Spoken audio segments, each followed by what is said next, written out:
শত্রুটাকে এক পর্যায়ে নিয়ে গিয়ে এরা প্রাতিষ্ঠানিকভাবে তার উপরে হচ্ছে মানে ক্ষমতা চালিয়েছে। তো উনার ওই সময় লকডাউনের সময়কার কথা একটা, তখন একটা ভিডিও ভাইরাল হয়, ঠিক আছে।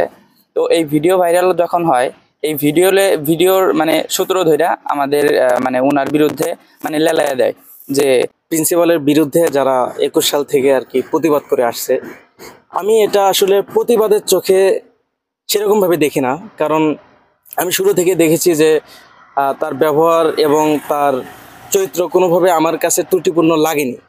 কিন্তু যারা এর সাথে ছিল, আমি মনে করি মানে পার্সোনালি আমি মনে করি যে তারা ফাইনান্সিয়াল বেনিফিটের কারণেই হচ্ছে তারা এই আন্দোলনের সাথে যুক্ত ছিল। কেননা আমরা জানি যে আমরা যখন মাদ্রাসায় ছিলাম, তো তখন ছাত্রদেরকে কিছু শিক্ষক তারা উস্কানিমূলক বক্তব্য দিয়ে এই আন্দোলনের সাথে জড়িত করেছে।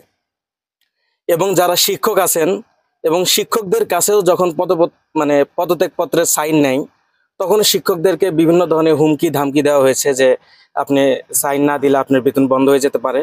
তো এই ধরনের কিছু উস্কানিমূলক ভাবে এবং ষড়যন্ত্রকৃতভাবে তাদেরকে হচ্ছে এই পদত্যাগপত্রের সাইন দেওয়া হয়েছে এবং ভুল মন্তব্য লেখা হয়েছে তার বিরুদ্ধে। তো আমি এই আন্দোলনটা যথার্থই মানে ভুল ভ্রান্ত মনে করি।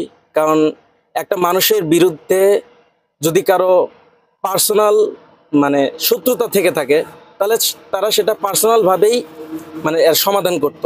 কিন্তু এই পার্সোনাল যেটা অবশ্যই নক্কারজনক কাজ।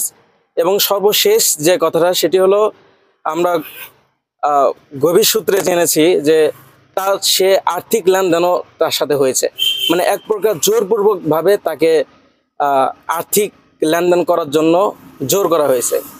এবং এরপরেই হচ্ছে তারা, জানি না এর পিছনে কে ছিল বা কারা ছিল, তবে যারা ছিল তারা নিতান্তই নক্কারজনক একটি কাজ করেছে। বলে যে বিষয়টা নিয়ে আমরা দীর্ঘ আওয়ামী লীগ সরকার থাকাকালীন যখন থেকে আমরা আন্দোলন করতেছি, দীর্ঘ 4-4টি বার আমরা আন্দোলন করছি ওনার বিরুদ্ধে ছাত্ররা। তো ওই সময় বিএনপি ক্ষমতায় আসে নাই, এখনো আসে নাই, ইনশাল্লাহ সামনে আসবে কিনা জানি না। তো ওনারা তখন থেকেই আমাদেরকে দিয়ে কাজ করে নিতেছে, সাধারণ শিক্ষার্থীদের দিয়া। তো উনি সচ্চরিত্রের লোক না, অনেক ধরনের কথাবার্তা বাজে মন্তব্য কইরা আমাদের মানে উস্কানিমূলক ওনার বিপক্ষে মানে লেলিয়ে দেয়। যার কারণে আমরা সাধারণ শিক্ষার্থীরা অনেকে আমরা ওই ইয়াতে আমরা যোগদান করছি, ওই আন্দোলনে মিছিলে আমরা যোগ দিয়ে কথাবার্তা বলছি অনেকেই।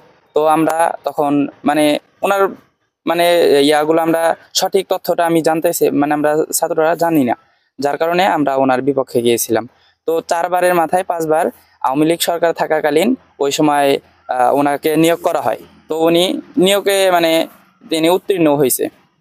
হওয়ার পরে 5ই সম্ভবত আগস্টে আমাদের দেশ স্বাধীন হইলো, যে নতুন করে বাংলাদেশের ভিতরেই যে আমাদের যে মানে যুদ্ধক্ষেত্র বাঁধাইয়া দিছিল। তারপরে যখন বর্তমান রানিং ক্ষমতা বলা চলে আর কি বিএনপি, যার কারণে ওনারা এখন আরো মানে ওনার বিপক্ষে তখন থেকে তো প্রতিবাদ করতেছিল, এখন তো আরো তারা একটা সুযোগ পাইছে, প্লাস পয়েন্ট যে আওয়ামী লীগ সরকার নাই, এখন তো আমরাই জোরদার।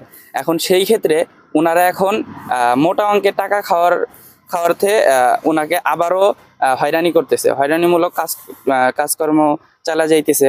তো এর মধ্যে ছাত্ররাও মানে বুঝতে পারে না আর কি যে আসলে ওনার কি দোষ আছে কিনা, কিন্তু ওনারা খালি লেলা দিতেছে যে ওনার চরিত্র ভালো না, হ্যান না ত্যান না, উনি আসার পরে অর্থ ব্যয় করছে, অনেক কিছু মানে নানান প্রসঙ্গ বুঝাইছে। মানে এক কথায় ব্রেন ওয়াশ যেটারে বলে, মগজ ধুলাই করেছে, মগজ ধোলাইয়ের মাধ্যমে ছাত্রদের দিয়ে এইগুলা মানে কাজগুলা করাইছে। আসলে শিক্ষার্থীরা সাধারণভাবে ওইগুলা মানে বুঝতে পারে নাই, ওনাদের যে বুঝটা দিছে ওই বুঝটা নিয়ে ওরা কাজ করছে, ওইভাবে তারা বুঝতে পারে নাই।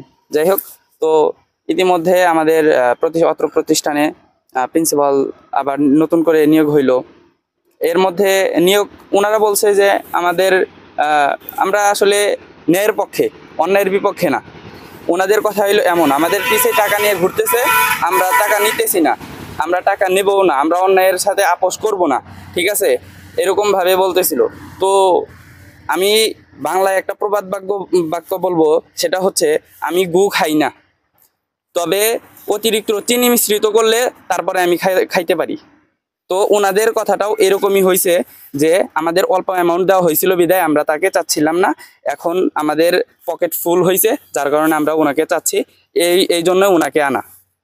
কেন আমাদেরকে হয়রানি করা হলো, কেন আমাদেরকে আমাদের পড়াশোনার ক্ষতি হলো, কেন আমাদের ক্লাসরুম থেকে বের করতে বাধ্য হলো, করছে তারা, আমরা এটার তীব্র নিন্দা জানাই।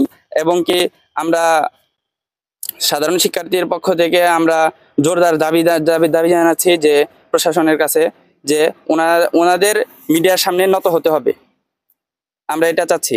কেন আমাদেরকে এরকম হয়রানিমূলক কাজ করানো হলো? তাদের জন্য আমাদের সকলের সাধারণ শিক্ষার্থীদের আমাদের লেখাপড়ার ক্ষতি হয়েছে, কেন এটা করলো? আমরা কারো নাম উল্লেখ করতে চাই না, কিন্তু ওই একটা প্রবাদ বাক্য আছে, যখন মানে একটা বিচার বসছে, তোরে চুরি করছে বিচার বসছে, মাঝখান থেকে রাজামশাই মানে বিচারক বলে উঠলো যে যে চুরি করছে তার দাড়িতে খোসা আটকে আছে, তো তখনই সে দাড়িতে হাত দিছে। তো এর দ্বারা আমি এটা বুঝাইতে চাইতেছি, আমি কাকে মিন করে বা কিরকম ভাবে বলছি তারা বুঝতে পারবে।